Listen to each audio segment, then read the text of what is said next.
R E D তল্লাশি সংঘাত কাণ্ডে মুখ্যমন্ত্রীকে এবার নিশানা করলেন কেন্দ্রীয় মন্ত্রী মমতা বন্দ্যোপাধ্যায়। সংবিধান বিরোধী এই তোপ গিরিরাজ সিং এর।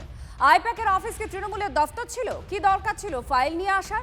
কি লুকোতে চাইছেন মমতা বন্দ্যোপাধ্যায়? আক্রমণ করেছেন কেন্দ্রীয় মন্ত্রী গিরিরাজ সিং।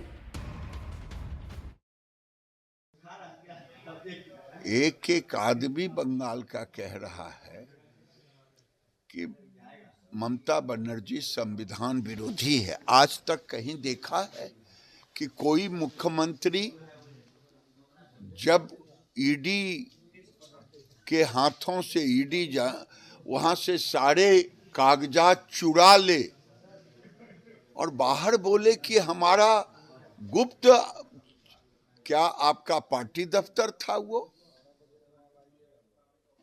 उनको डर था कि गुप्त कागज मिलेगा तो अभिषेक बनर्जी फंस जाएगा,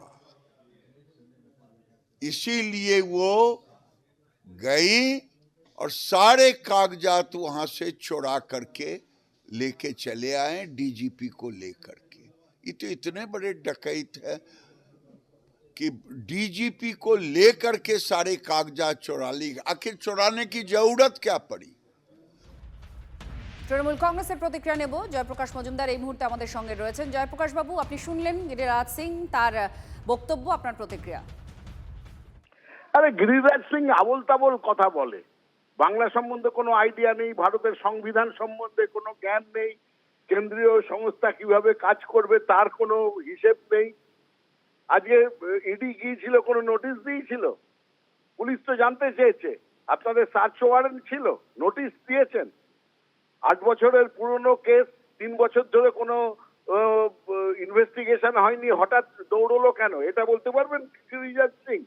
কনসালটেন্ট মানে যদি আমার যদি লয়ার থাকে, লয়ারের বাড়িতে গিয়ে যদি ইডি রেড করে আমার সম্বন্ধে জানার জন্যে, সেটা ভারতের আইন তাকে মান্যতা দেয়?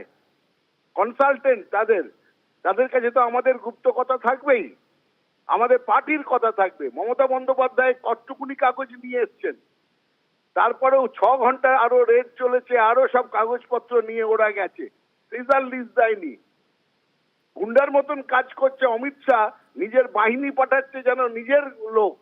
ভারতবর্ষের আইন মেনে চলবে না কেন্দ্রীয় সংস্থা। আর এই গিরিরাজ সিংরা হচ্ছে অমিত শাহর চামচাবৃন্দ। তারা অমনি বলে দিয়েছে তোমরা একটুখানি মিডিয়াটা গরম রাখো, কারণ হিতে বিপরীত হয়ে গেছে। পুরো বাংলার মানুষ বিজেপির বিরুদ্ধে চলে গেছে। প্রথমে এসআইআর, তারপর এই ইডির হানা। পুরো বাংলার মানুষ বিজেপি বিরোধী। এখন এই গিরিরাজ সিং এর মতন ছোটখাটো নেতাদের এই কথা বলিয়ে হাওয়া গরম রাখতে চাইছে। ধন্যবাদ জয়প্রকাশ বাবু, আপনার বক্তব্য স্পষ্ট। আপনারা শুনলেন তৃণমূল কংগ্রেসের প্রতিক্রিয়া।